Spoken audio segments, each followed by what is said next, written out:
kembali lagi bersama Ruang BK, Ruang Bedah Kasus Ferry Junaedi. Kita ketemu lagi ya, teman-teman. Ada kasus apa ya hari ini ya? Kita coba tanya dulu sama Rama. Ada kasus apa hari ini? Rama, ada kasus apa hari ini yang kita bisa bedah yang menarik gitu loh? Ini menarik banget Pak, karena sampai Hotman Paris sendiri komentar Pak kasusnya nih, soalnya lagi rame. Hotman Paris, dia komentar soal apa? Karena dia memang kuasa hukumnya sih, jadi dia bersuara juga. Ini kasusnya ada tentang Grab yang kemarin udah diputus sama KPPU, Komisi Persaingan Usaha itu. Katanya dia melakukan penguasaan pasar Pak, jadi ada monopoli gitu ya? Semacam praktek monopoli yang membuat diskriminasi gitu Pak. Dendanya besar banget Pak kemarin diputus. Berapa? Itu 30 miliar. Wow, pantesan kuasa hukumnya ini ya. Nah, ini menarik nih. Kalau gitu kita bedah ya kasusnya ya. Jadi kasus Grab yang biasanya kita sering pesan itu kan? Iya, yang untuk transportasi online itu. Oke. Ini kayaknya menarik nih. Kita bedah setelah ini ya. Nanti Rahma masih mau ngelanjutin Pak ngerjain kasus yang lain. Masih ada kasus yang lain? Masih ada, tenang kita aja. Bedah minggu depan ya. Sambil Rahma bedah kasus minggu depan, saya coba ini bedah kasus untuk kasus Grab yang lagi rame hari ini. Sambil kita menunggu Rahma menerima klien-klien yang lain untuk bisa kita bedah kasusnya di Ruang BK, kita hari ini kedapatan satu kasus yang cukup menarik. Soal Grab. Grab, pernah naik Grab nggak?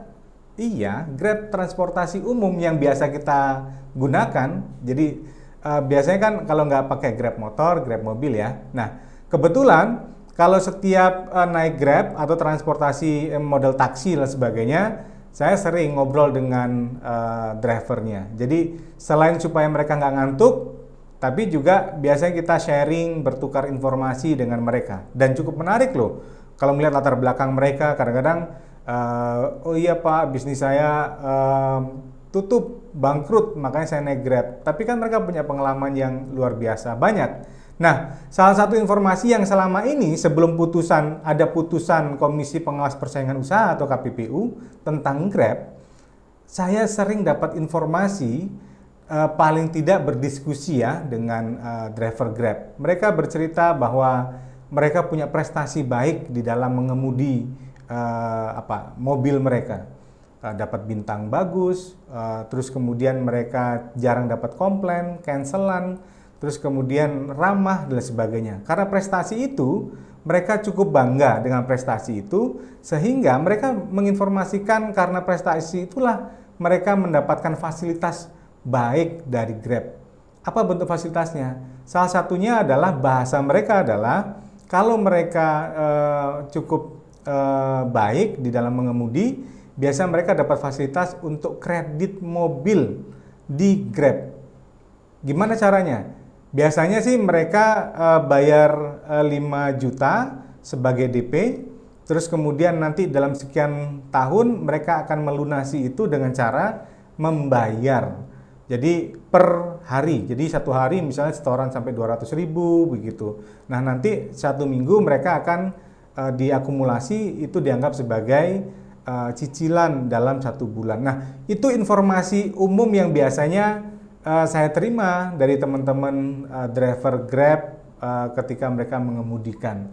Nah, tapi ternyata dari informasi atau peristiwa umum ini, kalau kita membaca putusan PKPU beberapa minggu yang lalu terkait dengan Grab ini cukup menarik.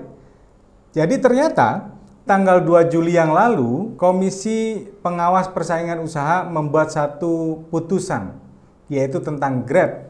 Jadi dalam putusan itu menunjukkan ada 2 pihak yang menjadi terlapor dan kemudian diputuskan oleh KPPU. Terlapor satu itu adalah PT Solusi Transportasi Indonesia atau yang biasa kita kenal dengan Grab Indonesia. Dan yang kedua yang dilaporkan itu adalah PT Teknologi Pengangkutan Indonesia. Yang di dalam putusan ini nanti saya jelaskan lebih lanjut. Jadi kedua PT ini ternyata memiliki afiliasi di mana pengurusnya merupakan orang yang sama. Nah, disitulah kemudian KPPU dia menilai dari kerjasama 2 perusahaan ini dia telah menimbulkan praktek monopoli. Padahal kalau dibaca di dalam putusan Grab Indonesia itu bukan hanya bekerja sama dengan PT TPI saja, tapi dia bekerja sama juga dengan mitra-mitra yang lain, perusahaan-perusahaan yang lain. Jadi di dalam konsep persaingan usaha itu paling tidak dengan seluruh mitra yang ada mesti terjadi satu persaingan usaha yang sama. Tidak boleh ada monopoli dan sebagainya. Nah, di dalam putusan ini ternyata ada praktek-praktek yang kemudian dinilai itu menyalahi ketentuan mengenai Undang-Undang 5 tahun 1999. Nah, atas persaingan usaha yang dianggap tidak sehat di dalam putusan ini, apa kemudian putusan dari KPPU sendiri? Ini saya mau bacakan ya. Paling tidak ada 9 putusan yang kemudian dibacakan di dalam putusan ini. Pertama, jadi terlapor 1 PT Grab Indonesia dan PT TPI itu sendiri, dia dianggap secara sah dan meyakinkan melanggar pasal 14. Pasal 14 ini dia soal menguasai produksi. Yang kedua, untuk ketentuan pasal 15 ayat 2 memang terlapor 1 dan 2 dia tidak dianggap terbukti begitu. Sedangkan terhadap pasal 19 terlapor 1 dan terlapor 2 dia dianggap terbukti melakukan monopoli terhadap persaingan usaha. Nah, atas hal-hal itu maka Komisi Pengawas Persaingan Usaha memberlakukan atau menghukum kedua perusahaan itu dengan denda. Misal ya, terlapor 1 PT Grab itu didenda 7,5 miliar. Sedangkan terlapor 2 dia didenda 4 miliar untuk pelanggaran terhadap pasal 14 yang tadi disebutkan. Sedangkan untuk pelanggaran terhadap pasal 19 PT Grab Indonesia dia dikenakan denda 22,5 miliar dan terlapor 2 PT TPI dia dikenakan denda 15 miliar. Jadi kedua perusahaan itu yang disebutkan dalam putusan mereka diwajibkan untuk membayarkan denda itu selambat-lambatnya 30 hari sejak putusan ini. Nah, inilah putusan yang cukup menarik. Nanti lebih lanjut penjelasan tentang kronologis, bagaimana kemudian analisa hukumnya bisa dilihat di dalam penjelasan saya setelah ini. Berikut merupakan analisa lengkap putusan KPPU nomor 13 tahun 2019. Pertama, subjeknya terdiri dari pelapor dan terlapor. Khusus dalam perkara ini, identitas pelapor tidak disebutkan. Berdasarkan Undang-Undang Nomor 5 Tahun 99, KPPU wajib merahasiakan identitas pelapor perkara. Nah, karena tidak disebutkan itu, ada kemungkinan lain. Bisa jadi, perkara ini muncul dari dugaan KPPU sendiri. Sedangkan pihak terlapornya ada 2.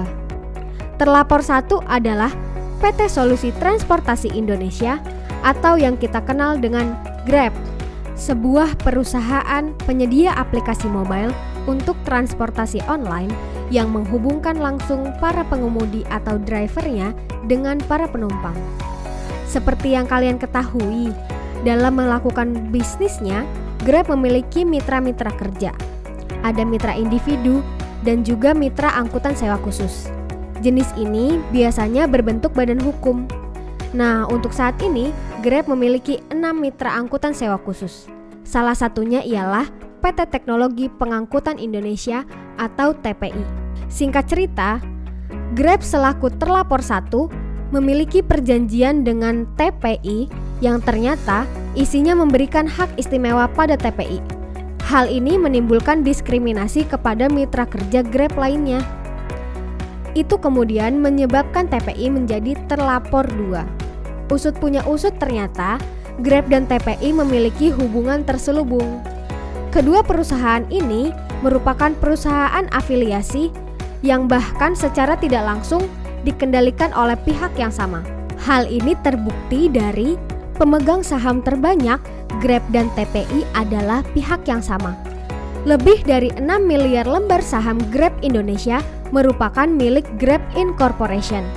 Kemudian, pada saham TPI terdapat lebih dari 65 juta lembar saham milik GC List Technology yang ternyata perusahaan ini merupakan anak perusahaan dari Grab Incorporation. Jadi secara tidak langsung, pemilik saham terbanyak Grab Indonesia dan TPI merupakan Grab Incorporation. Selain itu, terdapat juga 3 nama perseorangan yang juga memiliki saham baik di Grab Indonesia dan TPI. Bukti selanjutnya ada pada kesamaan direksi dan komisaris. Berikut merupakan nama-nama yang menduduki jabatan di kedua perusahaan, baik Grab maupun TPI.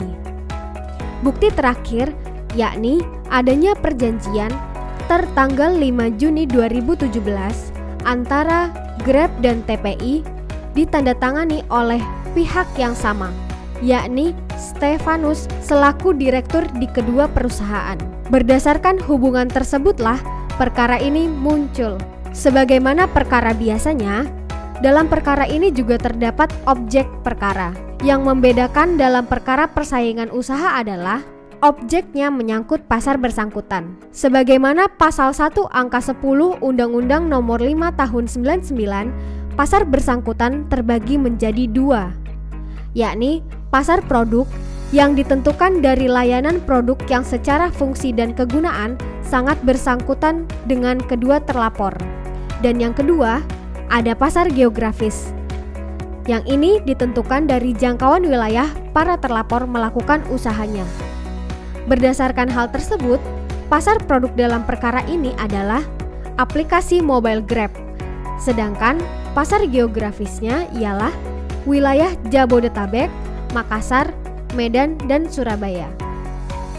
Berdasarkan hal itu, investigator menduga 3 pelanggaran terhadap Undang-Undang Nomor 5 Tahun 99, yakni ada integrasi vertikal pada pasal 14 terkait perjanjian dengan tujuan menguasai produksi dari hulu ke hilir. Yang kedua, tying in di pasal 15 ayat 2 tentang perjanjian tertutup yang mewajibkan konsumen membeli produk lain dari pemasok. Yang ketiga, monopoli berakibat diskriminasi pada pasal 19 huruf D tentang praktik monopoli yang menimbulkan diskriminasi terhadap pelaku usaha lain. Penjelasan dugaan pertama terkait integrasi vertikal. Investigator awalnya menduga adanya praktik integrasi vertikal akibat adanya perjanjian tanggal 5 Juni 2017 yang ditandatangani oleh Stefanus selaku direktur Grab maupun TPI. Berikut merupakan isi perjanjian yang menyebabkan para investigator menduga adanya praktik integrasi vertikal, khususnya pada klausul program loyalitas pengemudi yang diberikan Grab kepada para driver TPI. Kemudian, dalam analisa persidangan, Majelis KPPU menduga adanya penguasaan produksi jasa dari hulu ke hilir yang dilakukan oleh Grab dan TPI. Hal ini terindikasi dari adanya program loyalitas pengemudi yang diberikan Grab khusus untuk para driver TPI. Perjanjian ini menunjukkan adanya kepentingan yang lain antara Grab dan TPI yang menjadikan Grab selaku perusahaan hulu dan TPI selaku perusahaan hilir. Kemudian, berdasarkan peraturan KPPU nomor 5 tahun 2010, integrasi vertikal yang dilarang dalam persaingan usaha dapat dilakukan dengan cara menguasai pangsa pasar, rangkap jabatan antar perusahaan dalam satu rangkaian produksi, dan diskriminasi terhadap pelaku usaha lain. Dalam perkara ini, Grab telah menguasai 70% pangsa pasar yang ditunjukkan dari jumlah total pengemudi baik mitra TPI maupun mitra non-TPI. Dalam perkara ini juga terdapat rangkap jabatan antar perusahaan dalam satu rangkaian produksi. Seperti yang sudah dijelaskan, Grab dan TPI merupakan perusahaan afiliasi yang juga ditunjukkan pada perjanjian tanggal 5 Juni 2017. Berikut merupakan rangkaian produksi dari hulu hingga ke hilir. Di sini, proses produksi dari hulu terdapat Grab sebagai penyedia aplikasi, yang kemudian proses selanjutnya ialah penyediaan kendaraan di mana terdapat TPI dan mitra angkutan sewa khusus lainnya. Dan kemudian proses selanjutnya ada driver. Di sini terdapat TPI serta mitra khusus angkutan lainnya. Dan yang proses terakhir, outputnya merupakan hubungan dengan penumpang, yakni di proses hilir. Berdasarkan rangkaian produksi tersebut, Grab menguasai produksi dari hulu hingga ke hilir, di mana Grab selaku penyedia aplikasi dan juga penyedia sistem transaksi serta sistem pengawasan atas penilaian driver. Dan ini jelas merupakan penguasaan produksi dari hulu hingga ke hilir, di mana dari hulu ada Grab dan di hilir ada TPI.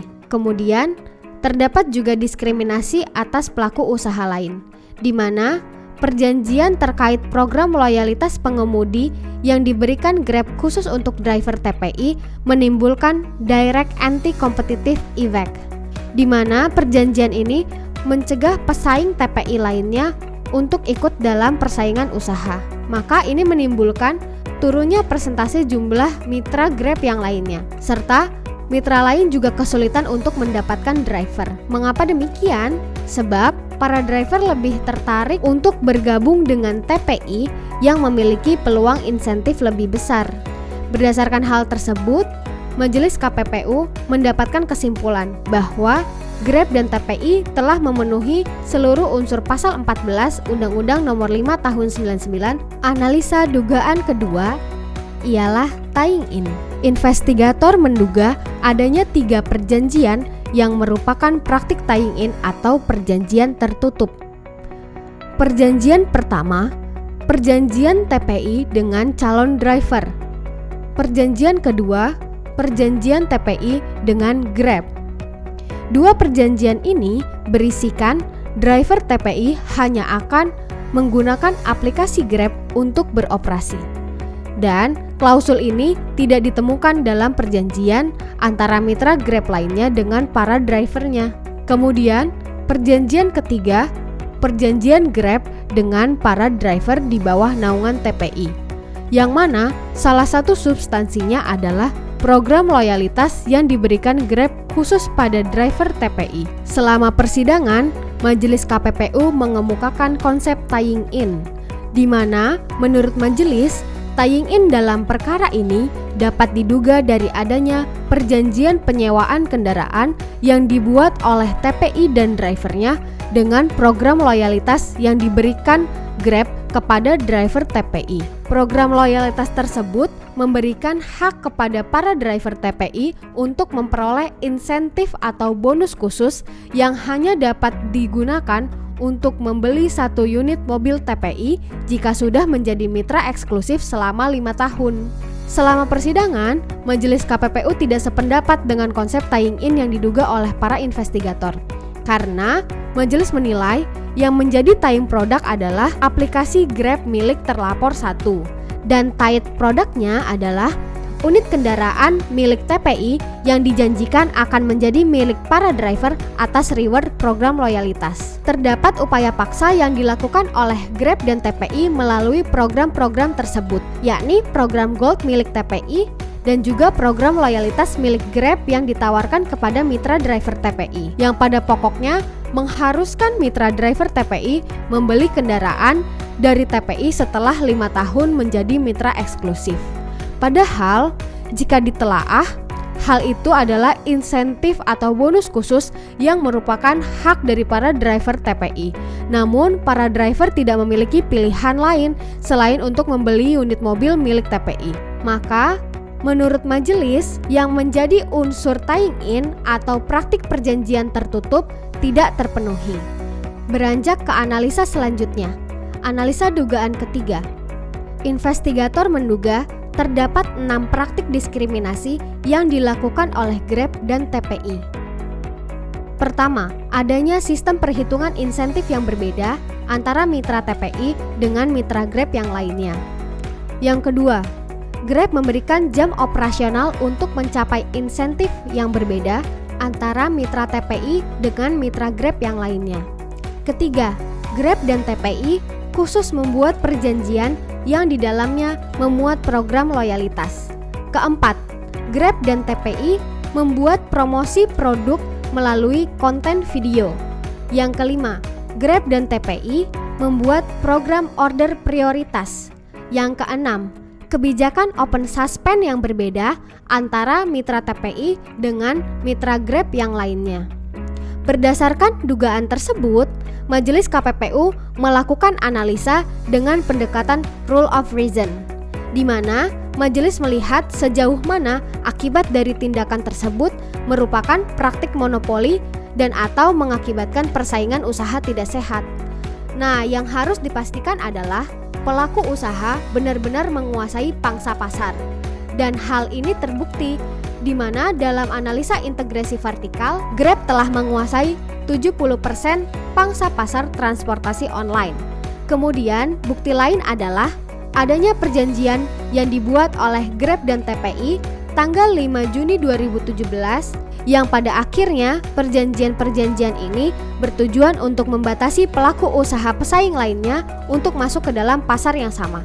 Praktik tersebut berdampak pada turunnya jumlah driver yang bekerja sama dengan perusahaan angkutan sewa khusus lainnya, serta adanya peningkatan kemampuan bersaing TPI dibandingkan mitra Grab lainnya.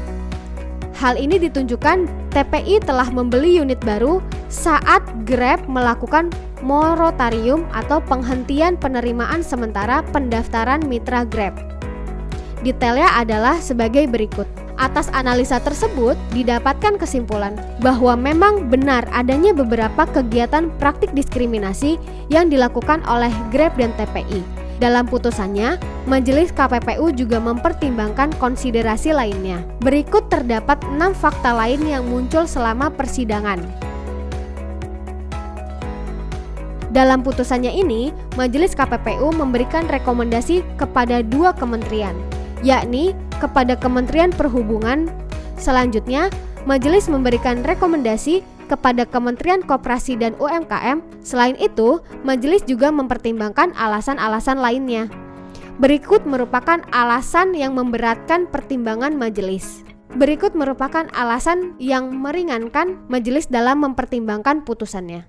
Nah, detail mengenai kasus Grab ini tadi sudah saya jelaskan di dalam bahasan sebelumnya. Nah, lantas apa pelajaran yang kemudian bisa kita peroleh dari kasus yang seperti ini? Yang pertama tentu begini, pasca putusan yang lalu, sebenarnya para pihak yaitu terlapor 1 dan 2, PT Grab Indonesia dan juga PT TPI, mereka punya hak untuk kemudian menyanggah, mengajukan keberatan ke pengadilan negeri. Jadi nanti dalam waktu 14 hari itu harusnya sudah ada putusan. Tapi juga kalau misalnya putusan pengadilan negeri tetap menguatkan dari putusan KPPU, maka masih ada satu kesempatan untuk mengajukan kasasi di Mahkamah Agung. Nah, disinilah yang nanti akan menentukan apakah putusan KPPU terkait dengan Grab ini bisa dijalankan atau tidak. Dalam artian, kalau kemudian memang dalam kasasi tidak terbukti terjadi monopoli, maka gugur sudah putusan KPPU ini. Tapi sebaliknya, jika ternyata putusannya cukup menguatkan dari KPPU ini, maka denda-denda yang tadi disebutkan di awal itu menjadi tanggung jawab bagi para pihak terlapor untuk membayarkan denda yang sudah ditentukan. Nah, ini merupakan pelajaran yang cukup menarik ya bagi para pelaku usaha. Jadi soal bisnis ternyata ini bukan hanya soal murni persoalan bisnis. Ada koridor-koridor hukum yang memang mesti diperhatikan betul di dalam proses bisnis itu. Salah satunya adalah bagaimana kemudian bisnis dijalankan dengan memperhatikan prinsip persaingan usaha yang sehat. Dalam artian ya memang orang berbisnis, Bapak Ibu sekalian, teman-teman, kawan-kawan semuanya menjalankan bisnis itu dengan tanpa merugikan pihak yang lain, berkompetisi dengan sangat sehat dan sebagainya. Itu penting sebenarnya dalam proses bisnis. Dan kenapa kemudian KPPU itu ada? Itu untuk menjalankan atau memastikan supaya proses persaingan usaha memang berjalan secara sehat. Sehingga tidak ada pihak yang akan dirugikan dari proses bisnis yang dilakukan. Nah, karena itu silakan coba dicek kembali di lingkungan sekitar, apakah memang proses persaingan usaha yang kemudian muncul pada bidang-bidang tertentu atau bidangnya teman-teman sekalian, coba dicek apakah ada praktek persaingan tidak sehat silakan diperiksa kembali. Kalau itu terjadi, maka ini merupakan satu persoalan hukum yang kemudian bisa mengemuka di kemudian hari. Nah, silakan diperiksa kembali dan berbisnis dengan sehat. Jadi selain dalam proses keberatan di pengadilan negeri dan juga di kasasi di Mahkamah Agung dalam limitasi waktu yang terbatas itu, bisa jadi putusan-putusan pengadilan negeri dan juga kasasi di Mahkamah Agung itu akan menguatkan putusan KPPU ini atau bahkan sebaliknya melemahkan atau menganggap bahwa putusan ini tidak terbukti. Nah, satu hal yang memang di dalam putusan ini bisa menjadi satu ruang atau celah yang perlu didiskusikan sebenarnya, sanksi di dalam undang-undang persaingan usaha, dia tidak hanya soal sanksi administrasi dan juga pidana dalam bentuk denda yang kemudian diberlakukan, tapi juga membuka ruang ada sanksi administratif. Salah satunya adalah membatalkan terhadap perjanjian atau kontrak yang dilakukan oleh dua belah pihak sehingga menyebabkan praktek monopoli terjadi dan persaingan usaha tidak sehat. Nah, inilah bisa menjadi alternatif sebenarnya dalam putusan-putusan di pengadilan negeri kah, dalam putusan kasasi. Jadi selain concernnya pada soal denda, pidana dendanya, tapi juga bisa melihat apakah memang ada sanksi administratif yang kemudian muncul. Bisa jadi sanksi dendanya tidak ada, tapi ke depan untuk persaingan usaha yang sehat, maka perjanjian kerjasamanya yang kemudian dikoreksi atau dibatalkan. Nah, ini bisa menjadi salah satu alternatif di dalam putusan-putusan itu. Sekian ya bedah kasus di kanal kami. Tentu ini akan menjadi satu pembelajaran bersama untuk kita. Jangan lupa lihat kembali kasus-kasus yang sudah kami sampaikan dan dibedah di dalam forum ini, dan nantikan bedah kasus Ferry Junaidi di episode berikutnya. Sampai ketemu lagi.